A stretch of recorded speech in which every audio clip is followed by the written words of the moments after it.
If you've ever buried kitchen scraps, added compost, or spread organic matter around your garden, you've probably noticed something curious. Some areas suddenly seem full of worms. Others don't.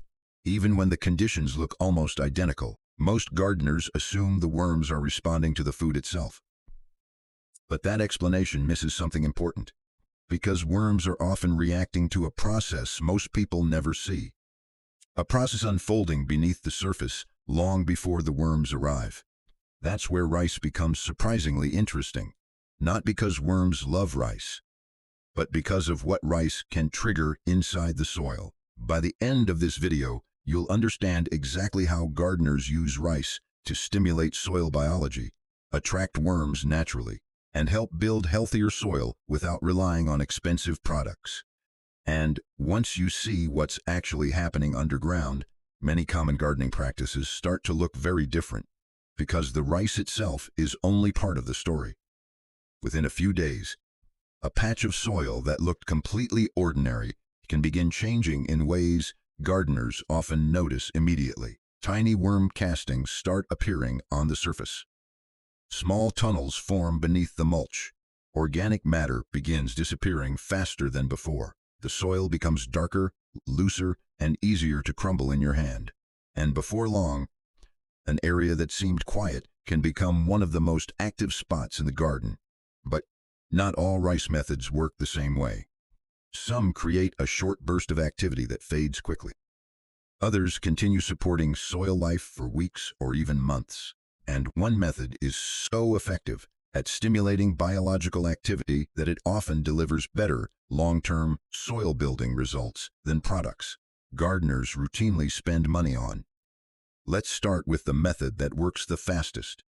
The first rice trick begins with something most people pour down the drain: rice water. After rinsing rice, you're left with a cloudy liquid filled with tiny starch particles. Those starches may not look important, but once they enter the soil, they can help support microbial activity, and that matters for a simple reason. Worms are rarely interested in the rice itself. They are interested in the living activity that develops around it. As soil life becomes more active, worm activity often follows. This is one reason many gardeners use rice water to help encourage biological activity beneath the surface. Some take the idea a step further by allowing the rice water to lightly ferment before using it. As it sits for several days, microbial activity increases inside the liquid, creating a more biologically active mixture before it ever reaches the soil. The process is simple.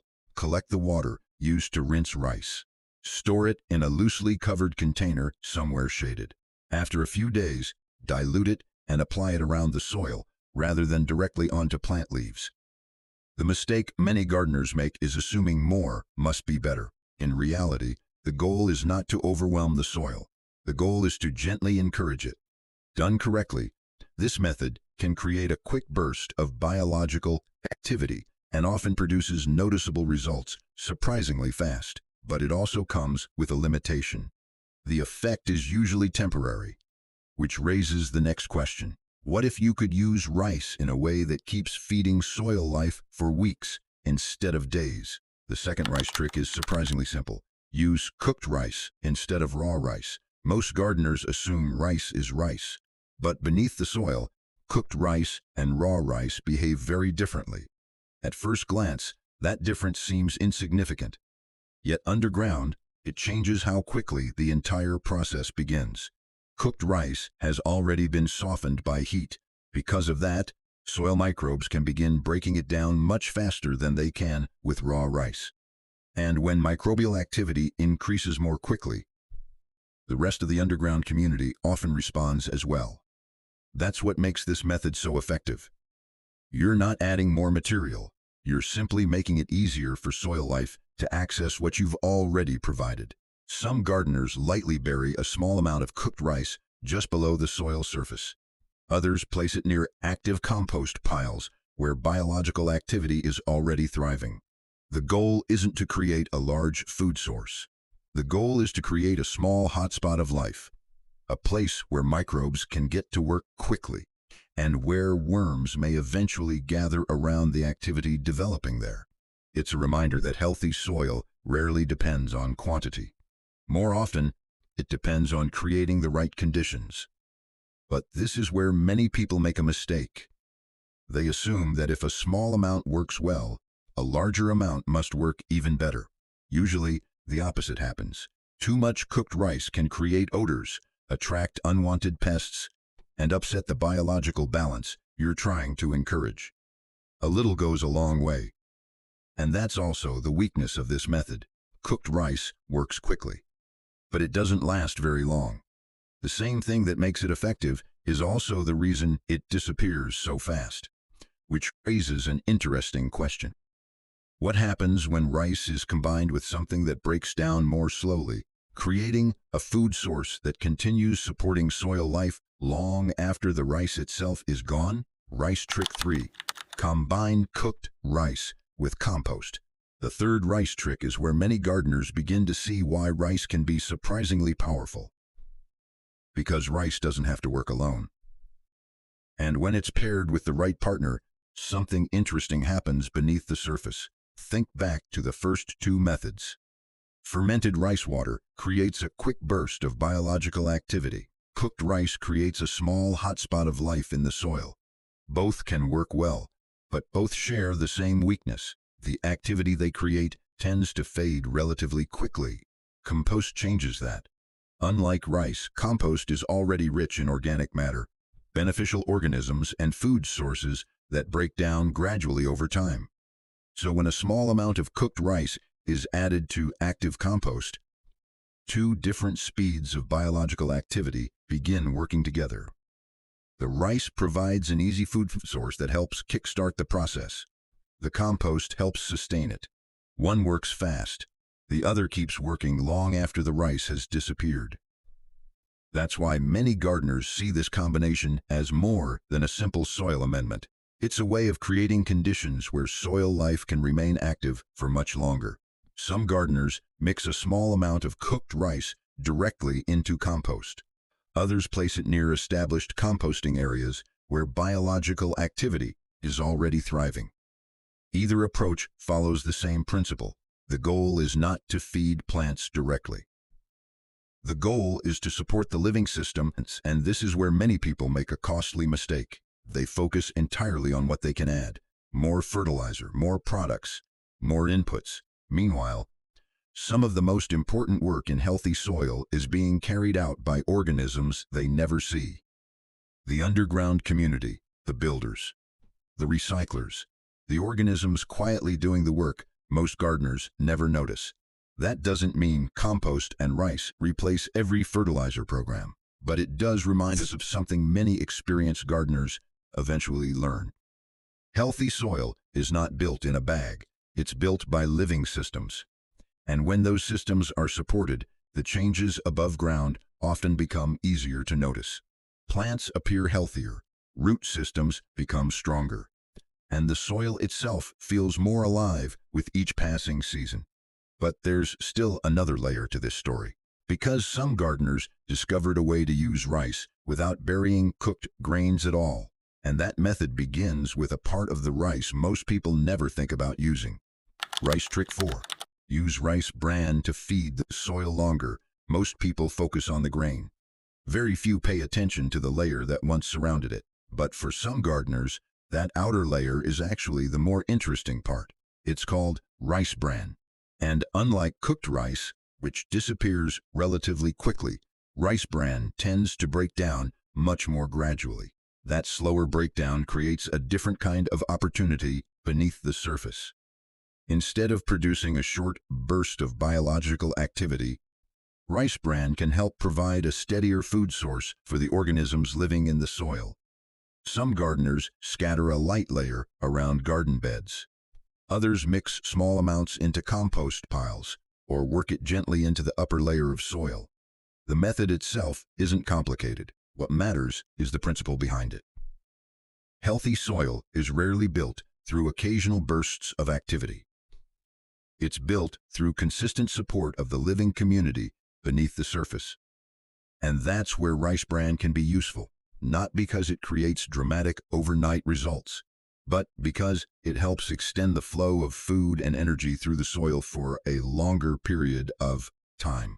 Many gardeners who focus on soil building rather than quick fixes appreciate rice bran for exactly that reason. It rewards patience, and healthy soil usually rewards patience too. Season after season, the small organisms beneath the surface continue doing what they've always done, breaking down organic matter, recycling nutrients, building structure, supporting the foundation that healthy plants depend on. Of course, even rice bran has its limits. Eventually, it breaks down as well. The food source is not permanent, which raises another question. What if you wanted to use rice not only to feed soil life, but to help collect some of the organisms responsible for building healthy soil in the first place? The fifth rice trick may be the most fascinating of all, because this time, the rice isn't being used primarily as a food source. It's being used as a collector, a way of attracting and gathering some of the microscopic life already living in the environment around you. At first, that sounds almost impossible. After all, most of the organisms responsible for healthy soil are invisible. You can't see them working. You can't watch them moving through the soil, yet they're there. In forests, in compost piles, in leaf litter, in undisturbed places where nature has been building healthy soil for years. Some gardeners place small amounts of cooked rice in containers and leave them in biologically active locations for a short period of time. The idea is surprisingly simple. The rice provides an easy food source. As microorganisms encounter it, some begin feeding, reproducing, and establishing themselves on its surface. Over time, the rice can become colonized by communities of organisms that were already present in the surrounding environment. What makes this approach so interesting is the shift in perspective. Instead of asking, "What can I add to my soil?" the question becomes, "What healthy systems already exist around me?" That's a very different way of looking at a garden. It reminds us that nature is constantly building soil, whether we notice it or not. The organisms are already there. The relationships are already there. The cycles are already there. The goal isn't to control every part of the process. It's to observe it, to learn from it, and to work alongside it. Because some of the most productive gardens aren't created by overpowering natural systems. They're created by supporting them. And that brings us back to the biggest lesson in this entire video. Rice was never the real story. The real story was always the living community beneath the surface, the microbes, the decomposers, the recyclers, the countless organisms quietly transforming organic matter into healthy soil. Rice simply gave us a way to encourage, support, and better understand the invisible system that was there all along. In the end, rice was simply a tool. The real story was always the life beneath the surface, the microbes, the fungi, the decomposers, the countless organisms quietly transforming organic matter into healthy soil. That's the lesson at the heart of this video. Healthy soil is not created by forcing nature to work harder. It's created by understanding the living systems already at work and learning how to support them. Because the healthiest gardens are rarely built through control. They're built through observation, through patience, through partnership with the natural world. Healthy soil is not built in a bag. It's built by living systems. And the more we learn to work alongside those systems, the more resilient, productive, and rewarding our gardens can become. Perhaps that's why some of the most valuable lessons in gardening aren't really about the plants at all. They're about learning to notice what has been happening beneath our feet the entire time. The quiet work, the unseen connections, the living community that makes everything else possible. Thank you for spending this time with me. And until next time, keep growing.